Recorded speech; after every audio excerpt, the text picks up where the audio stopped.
NBC6 News Today at 6:30 starts now. If tomorrow all the things were gone, I'd worked for all my life, and I had to start again. Former President Donald Trump officially becoming the 2024 Republican nominee. His first appearance at the Republican National Convention since the assassination attempt on Saturday.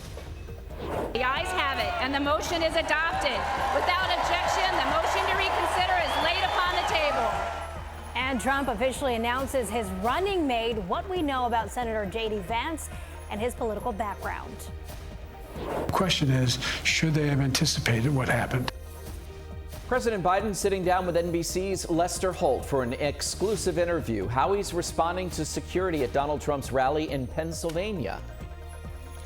All right, 6:31 is your time here on your Tuesday morning. Thanks for spending it with us, South Florida, on NBC6 Today. I'm Chris Anderson. And I'm Shernay Amara in for Constance Jones. We do want to get your day started with a look at your weather. Adam Berg joins us now with a peek at that forecast. And, ooh, looks like some rainfall popping up behind you. We got a couple areas looking at some showers here.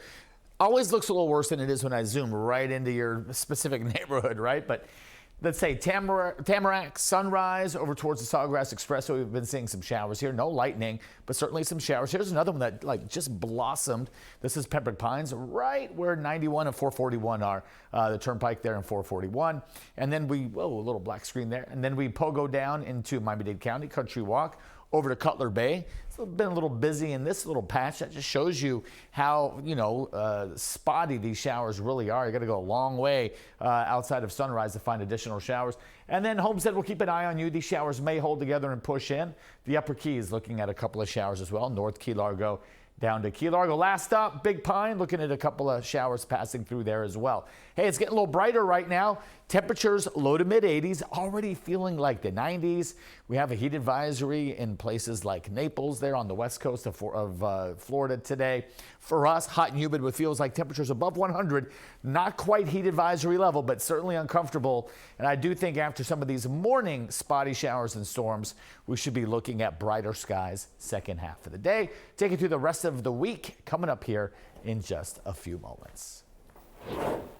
All right, we are switching over to a live look over Fiserv Forum in Milwaukee. This is the basketball arena here. This is this year's site of the Republican National Convention. Former President Trump is now the GOP nominee for president once again. The day kicked off with the surprise announcement that U.S. Senator J.D. Vance will be Donald Trump's running mate, a name widely circled as one of the favorites to get that position. That's right. NBC's Bree Jackson takes us inside Fiserv Forum for the very latest. Good morning, Chris. Shernay. U.S. Senator J.D. Vance is from Ohio, and he's probably best known for his best-selling memoir, Hillbilly Elegy. He was once a vocal critic of former President Trump, and now he's become one of his biggest allies. J.D. Ohio Senator J.D. Vance receiving a warm welcome at the Republican National Convention after being named former President Trump's 2024 running mate.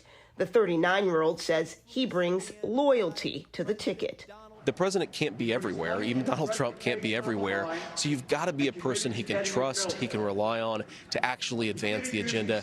The first-term senator was a Trump critic in 2016, but since then he's changed his position and has been by the former president's side for court cases and campaign events. Vance's addition to the Republican ticket comes just 2 days after a gunman fired at Trump, injuring his ear. My first reaction was just to pray for him. I was terrified. Former President Trump surprising the crowds at the convention and making his first public appearance since the assassination attempt.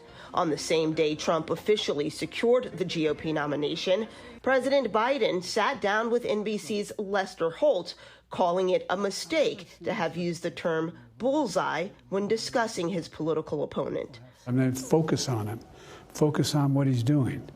Focus on his policies. President Biden also weighing in on Trump's VP pick. A clone of Trump on the issue, so I don't see any difference. Protesters outside the Republican National Convention are speaking out against the GOP's agenda. Americans remain divided over issues like abortion and the country's future. With Vance's name added to the GOP ticket, voters now have a clearer picture of their choices this November. If elected, J.D. Vance would become the third youngest vice president in U.S. history. In Washington, Bree Jackson, NBC 6 News. After the first night wrapped up of the RNC, reaction began pouring in from state leaders and local leaders as well. NBC 6 is going to break it all down for you now with Bree Buckley. She joins us live with more of the local reaction. Bree? Yeah, good morning. After former President Donald Trump announced his running mate, it's stirring up big reaction from both sides of the aisle, as well as here locally.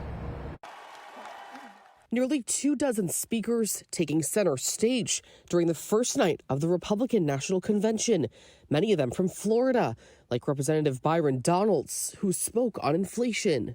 Buy eggs, buy beef, buy milk. Even housing prices have skyrocketed. Miami-Dade Commissioner Kevin Cabrera reacting to Trump's running mate. I think J.D. Vance is an excellent choice that understands his platform, understands his priorities, and can help him, get it accomplished to move our country forward. Senator Marco Rubio also weighing in, posting this on X. J.D. Vance is a fantastic choice. Americans will soon see this as an incredibly intelligent and talented man who is completely committed to making America great again. Democrats sharing their reaction as well. Nikki Fried, chair of the Florida Democratic Party, sent this statement reacting to J.D. Vance, saying in part, J.D. Vance built his career around insulting rural Americans and the working class, and choosing him as a running mate shows how out of touch Trump and the Republican Party are with Americans. It goes on to say, from now until Election Day, will illustrate how damaging a Trump-Vance presidency would be and why we have to re-elect Joe Biden and Kamala Harris this November. Vice President Kamala Harris also weighing in, posting on X, quote, J.D. Vance supports a nationwide abortion ban and voted to block protections for IVF. Joe Biden and I need you in our corner to ensure that Donald Trump and J.D. Vance do not turn back the clock on our progress, end quote. Former President Trump is expected to hit the stage on Thursday at the RNC, where he will formally accept the nomination. Reporting live, Bree Buckley, NBC 6 News. All right, Bree, thank you. The investigation into the attempted assassination of former President Donald Trump continues, where authorities say they searched through the belongings of Thomas Matthew Crooks, the gunman who tried to kill the former president. So far, they have come up empty. The building where the shooter's body was found on the roof was about 148 yards from Donald Trump, where he was standing and giving his speech. It was, according to the Secret Service, outside of their security perimeter. Sources telling NBC News that the roof was identified as a potential vulnerability ahead of the event. A spokesperson for the Secret Service says they designated the rooftop was under the jurisdiction of local law enforcement and worked with them to maintain event security, but no one was posted on that particular building. Here's former Miami-Dade Police Director's take on the investigation so far. Because of the times, it's, right now law enforcement is in a heightened state. So that should be a goal every single time that we have one of these events where our political officials, our elected leaders are convened. We need to pick it up every single time and make them a little bit safer for everybody. We're also learning that 2 local police officers apparently tried to approach the suspect shortly before he opened fire. Senior law enforcement officials say that after the shooting, the father of the shooter called police worried that his son and his AR rifle were missing. The FBI says that they are still in the early stages of the investigation as the search for a motive continues. Meanwhile, in an exclusive one-on-one interview with Lester Holt, President Joe Biden defended his decision to stay in this race. The interview also touching on a wide range of subjects, including his thoughts on the dismissal of charges against former President Trump in his classified documents case. I'm not surprised.